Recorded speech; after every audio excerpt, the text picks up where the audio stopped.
pushy broad from the Bronx, New York. Follow her voice, a straight dog is nice. She's a pushy broad from the Bronx, oh yeah. Don't be surprised if you wanna listen twice. Make decisions, find the right choice. Know yourself better, find your own voice. It's okay if you need help today, cause everybody needs a little push. From the pushy broad from the Bronx, New York.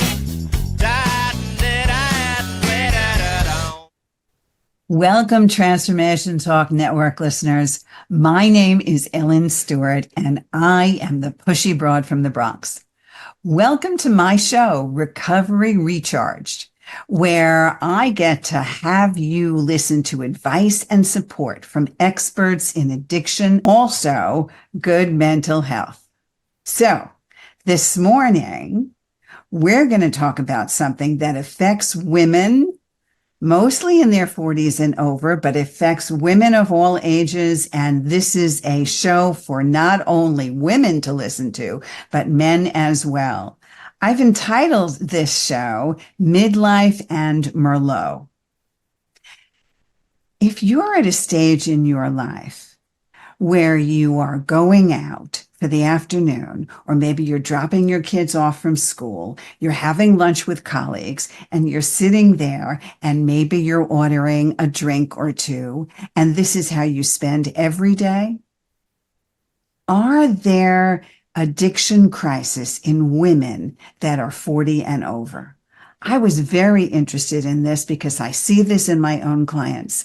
So I have decided to bring on an expert that works with women that are 40 and over to see if there is a correlation between what's happening in our lifetimes in midlife and the possibility of addiction or substance use disorder, somewhere around the perimenopause and menopause states. So my expert this morning is a wonderful woman from Montreal called Debbie Harbec. And Debbie is a certified life coach. She coaches women over 40. She teaches them how to transform their perimenopause and menopausal experiences so that they can get healthier, reduce their symptoms, get stronger, eat with enjoyment, calm their minds, and most of all, have a good night's sleep, which is what we can all use. She's had 20 years experience in the health and wellness industry. She has her own podcast. We're going to have her introduce to us this whole situation of midlife and Merlot. The Pushy Broad from the Bronx welcomes Debbie Harbec. Good morning. How are you, Debbie? Good morning, Ellen. I'm great, and I'm really excited to be here today. So tell me something from the beginning. I know that you have a great niche and it's wonderful. Why did you choose to become a coach for women in midlife? Yeah, it's a really good question. It's kind of been an evolution over time. So it all started back in 2000. My mom passed away from colon cancer. So she and herself was in midlife at 57. And it just changed my trajectory. I was actually an aerospace engineer, so in a very, very different industry for sure. And I just turned a corner and I decided to do things that I was more passionate about. So I went into personal training, got some certifications as a yoga teacher, nutrition, and then I got into the life coaching, which is really the bulk of what I do now, and helping women at the same time, at the same age as my mother was, and I'm 51 as well, so I'm heading into that category. So yeah, it all came together like that. Well, first of all, you were an aerospace engineer, and that is enough to qualify you to be on my show in September, Women Who Push for More, because I want to definitely hear about that career. But let's back it up. And first of all, our condolences for the loss of your mother at such a young age. But I understand why you picked up the torch and you really wanted to find out what was going on. Yeah. So part of your work is perimenopause and menopause. Could you define that for us? Because sometimes we're not sure. Yeah, I have to say I wasn't sure either. So I really had no idea until I was in perimenopause. Merimenopause would be a good word. Perimenopause. Yes, don't you wish we could call it merimenopause? Yes. So hysterical. That's great. You have to coin that term. Remember that, okay? I'm Yes, sorry. thank Continue. you. Go ahead. Yeah, perimenopause. So I didn't even know perimenopause was a word, but about 6 years ago, I had an expanding waistline. I wasn't doing anything differently, but I just noticed my body changing.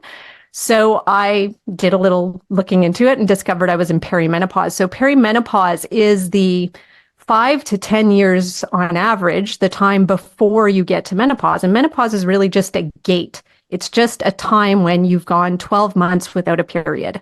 So perimenopause is all the time before that 12-month period happens. And then you're in menopause or actually post-menopause. So menopause is really only a moment in time, technically. Yeah. Some women would disagree with you there. Me in particular, if we're thinking that menopause is a moment in time. But what's really interesting to me was that, of course, perimenopause, standing for premenopause, is a 5 to 10 year situation. For me personally, it was one of the most tumultuous times in my life, emotionally and hormonally. I remember throwing plates, actually throwing dishes across the room at my husband, who ran out of the house in fear of his life because my emotions were absolutely all over the place. And for me, perimenopause lasted 7 years. So tell me, what kind of symptoms, in addition to throwing dishes, should we be looking for in ourselves during this time? Yeah, great question. And yeah, some people I'm sure do throw dishes. I wouldn't blame them. It is not an easy time to go through. So some of the things that you've probably heard of before, I just mentioned one actually, an increase in belly fat, which is really what tipped me off. But a lot of women experience hot flashes. That's probably the most popular symptom you've heard of, hot flashes or night sweats. So you wake up with wet sheets. Joint pain, migraines, anxiety increases, incontinence, constipation, brain fog, memory lapses. There are literally about 3 dozen different symptoms of perimenopause. This is going through perimenopause and then past the menopause gate. Usually these symptoms will continue maybe into that as well. What some people should understand is that during the perimenopausal state, you don't necessarily start with erratic menstruations. You actually can have normal periods throughout that entire time, even though your hormones are raging, correct? Correct. Yeah, you can go for a few years with just a normal period, but you could have all these other things happening. And that's what makes you wonder, what is happening with me? Because I don't feel like myself. And yeah, you will get an irregular period at some point. So they can get longer, they can get shorter, they can be a mix of everything. But generally, you start with something else that tips you off that something is happening to my body. Yeah. So the clients that you see that are in the perimenopausal state, and usually on average, this has to be early 40s, right? Maybe early 40s, sometimes late 30s, but most of the time early 40s, 42, 43, 44. If they're later in life, maybe 45, 46, going on until their beginning of 50s or late 40s into menopause. Do you find that these women have emotional upheaval as well? Oh, for sure. For Like sure. what? There's a lot of emotions going on. Like anxiety is a huge one. So anything that maybe you thought was a little bit stressful before this time of life, all of a sudden becomes a lot more stressful. It all of a sudden feels like you've got more happening. Anything you were overwhelmed with before just seems like more of a mountain. It can. And that is because of the hormonal change. So right now, if you are in perimenopause or into menopause, your cortisol levels are more prominent than they were before you went through this time because you don't have those female hormones to keep the stress hormone in check as much. So it really does cause a lot of upheaval in terms of anxiety, in terms of emotions just running wild. It could be all kinds of negative emotions, like you mentioned, anger, which I assume you were feeling when you were throwing plates. You think? Yeah, maybe.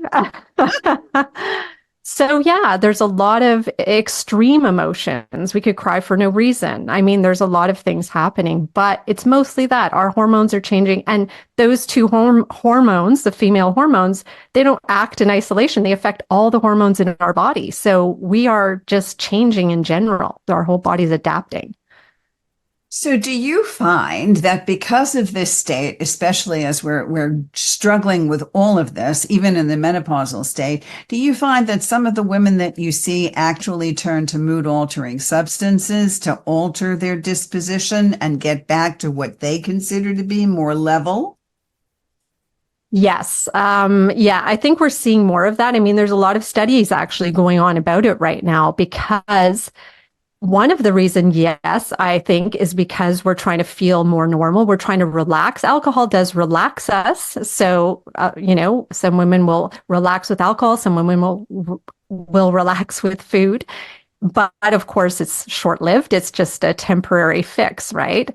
So yes, they will try to avoid either negative emotions or just to feel better, they will turn to alcohol. And that is just a growing concern because we are between 45 and 60, the fastest growing demographic when it comes to alcohol consumption.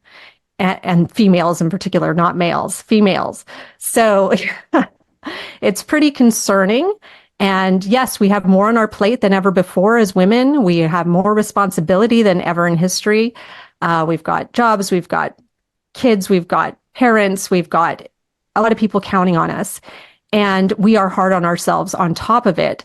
So there's just a lot going on. And then there's social media memes that are just normalizing drinking wine as a way of escaping from your life or dealing with children or it just makes it seem like, oh, this is just normal. I get together with my girlfriends, have some wine, and I'll feel better. I want everybody out there to understand that it's very possible that through your entire life, up until perimenopause or menopause, you may have not thought of using alcohol as a way of leveling off or a way of coping with hormonal stressors.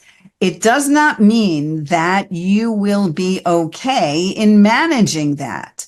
We understand that some light drinking or some normal drinking is okay, but for a woman normally, more than 6 or 7 drinks per week in a 7-day period constitutes an abuse or even addiction problem. So, like Debbie said, it's very important for us to understand that the fastest growing groups of alcoholics and addicts in the world happens to be women between the ages of 45 and 60. And we cannot help draw some correlation between that and the hormone situation that women are going through between perimenopause and menopause. So, what do we do? How do you help your clients in this regard? Yeah, that's a really good question. I mean, it always has to start with awareness. So I do, and that's kind of the paradox here is a lot of women are turning to wine, especially wine. I say wine, but it could be any alcohol, but especially wine, to calm themselves, but yet they don't want to be doing that. They don't want to be having to depend on alcohol to feel better. So first of all, it's just the awareness that they're doing it, that they're having wine because they want to feel better, that they're avoiding feeling bad, any negative emotions, stress, overwhelm, anger, whatever. And they're using wine to do that. First is that awareness. Then also the awareness of what it can do to your body. So, just the things that can happen. And in perimenopause and menopause, it's even more of an issue because yes, it can lead to heart disease and breast cancer and all these things we need to be aware of, right? So it's starting with the awareness, and then it's just learning to sit with negative emotion, learning that negative emotion is human. 50% of the time we feel negatively. So we need to be able to sit with that, to accept it. Yeah, I'm feeling angry. I can sit with it, but it will pass. Emotion doesn't stick with us forever. It's very random. It just comes in, and then it goes out and then it returns. And so we have to realize this is just a passing thing. It's not going to kill you. We can sit through an emotion, let it go. And then it's to come up with other ideas of what else could I be doing to feel better? if you just simply want to replace the drinks you're having, or if you want to go out and do an activity, if you want to call a friend, find a strategy that works for you, and find a reason why this is so important to you to fix as well. It's also very important for us to know that the research in perimenopause, menopause, and postmenopausal situation is constantly evolving. And because of that, doctors have wonderful suggestions for minimizing the range of emotions, for being able to maybe eliminate the night sweats or the hot flashes that I used to get every 6 minutes.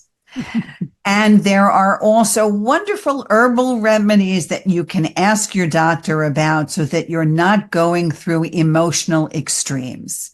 Because you and I both know that if I'm in the throes of throwing plates, there is nobody that's going to tell me to calm down, right? So we have to understand that our emotions in the extreme can now be helped in new ways every single day. Wouldn't you say that was the case? Absolutely. We can always do something with it. And I mean, yes, you can go see your doctor. And I do think that's an important piece of this that we could talk about too, is to go find somebody who understands menopause. Not all doctors do. So it's important to find a specialist that does, that knows what you might be going through. There is hormone therapy. There's been a lot of controversy about hormone therapy for women for years because of old studies that were done, but the safety of hormone therapy has gotten a lot better in terms of we know more about it. So it can help with that as well, possibly not for everyone, but for some. So yeah, we can start by doing that. And then there are a lot of things we can do about our lifestyle so that we feel better in general. If we get out and move more, we will feel more positive. We will feel better. If we're eating the right foods, they will help us feel better. If we're sleeping enough, sleep is huge. If we are not sleeping enough, we will feel more negatively. So that is a really big one. So we have these different areas of life that we can control. And that's what I help my clients do, is look at their lifestyle and the things they can control. What can they do? In conjunction with working with your medical practitioner, if you have one. So if clients want to work with you, and I know you're in Montreal, but you see clients and you do virtual appointments as well. I know that. So you're available nationally and internationally. How do they get in touch with you? Yeah, they can get in touch with me easily through my website, debbieharbeckcoaching.com. I also have a podcast, as you mentioned, the Midlife Momentum podcast, which has a lot of good free information about perimenopause, menopause, all the changes you might be experiencing. So please tune into that podcast. It can help. And yeah, I'm out in the socials as well at Debbie Harbec on Instagram and Facebook and LinkedIn as well. That's Debbie, Harbec, coaching.com. Her podcast is the Midlife Momentum Podcast on Apple, Spotify, and Google as well. So when a client comes to you and needs help, what do they usually say? What are the popular questions you get? A lot of times it's to feel better in their bodies. So women in general, this is what I generally see as women at this time of life, they are so busy that they are not taking care of themselves and they don't see themselves as a priority. But when they start having this change in hormones, they start thinking, I need to take care of myself. There's something wrong. So they come to me and they say, I don't feel good in my body. I've gained weight. A lot of them, it's weight gain. So they're like, I've gained weight. I don't feel good. I'm achy. So they're like, I need to start taking care of myself. And now my kids are getting a little older, so they don't need me as much. So I think this is time for me. Plus, they usually have a little bit more money to spend on themselves. We're at that time of life where we can maybe afford to spend more time, more money on ourselves. So this is the time when they usually come to me. It's wonderful that the universe allows us that time for like you said, women, unfortunately, neglect themselves because, as the caregivers of their family, for the most part, or at least the role that they have assumed, they decide that everybody else comes before them. But then, as the kids get older or they get older, their bodies tell them, no, now you have to devote the time to yourself. It's almost a Yeah. spiritual awakening, right? It's an epiphany for women. I understand that as well. I didn't get the fat situation, fortunately for me, but I got the anger in spades and the night sweats and the flashes, the hot flashes. I used to have to sit with fans all around me at work. It was just a horrendous thing. So I am so grateful that women are talking about this openly and that there are coaches out there that address this specific situation. So I want you to see somebody like Debbie Harbec in Montreal by going to her website and by also listening to her podcast, the Midlife Momentum podcast, wherever you find podcasts. So what advice do you have for women who are entering into this stage? And give us some concrete suggestions about the habits they should be incorporating right now. Yeah. Yeah. I think even before you get to perimenopause, ideally, you're starting to change the way you're starting to look at the way you live life. And the first thing would be, are you sleeping well? Just check your sleep habits. Are you getting to bed at a good time, waking up at a good time, giving yourself between that 7 and 9 hour window of sleep? So key. Also looking at, are you moving enough? Are you getting the required, they say 150 minutes a week of activity in intermediate intense activity? So a good brisk walk at least 5 times a week for 30 minutes would be great. But doing things like that will definitely help. And eating, making sure you're more conscious about the food that you're eating. Hopefully you're preparing your own food most of the time. That would be ideal. And or having some sort of home cooked meal most of the time. But just being more aware of that. And then stress. Stress is probably the biggest thing. We don't even realize we're stressed a lot of the time. We have chronic stress behind the scenes because there's so much going on in our lives that if we were to turn it all off, there'd still be this hum of stress going through our bodies. And I call that chronic stress. It's just there all the time. So it's to realize what's happening to you, that there is this chronic stress, and how do we bring it down? How can we manage stress with doing things that are quiet, meditation or yoga or knitting or reading books or things that make you feel calmer. So these are really important things you can start doing now, even before you get there. Or if you're in the middle of it, it's all good too. Even if you're in postmenopause, these things, it's not too late to start doing any of this.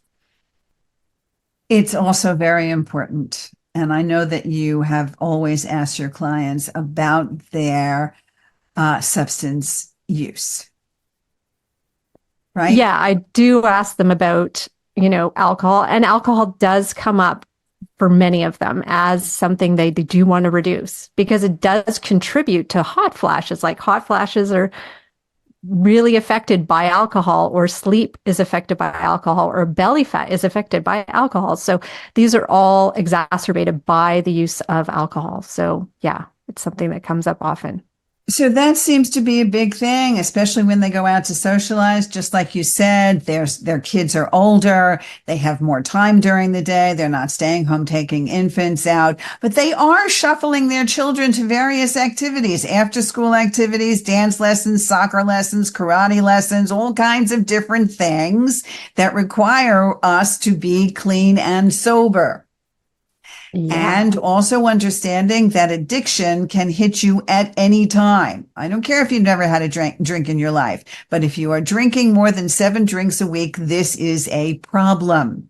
And if you are doing that, especially to mask symptoms of perimenopause or menopause or postmenopausal situations, women that are bored because they're older and they have nothing to do, and all of those situations arise, we need you to know that this is a serious problem and you need someone like Debbie to help you out. So, Debbie, tell us again how we can find you.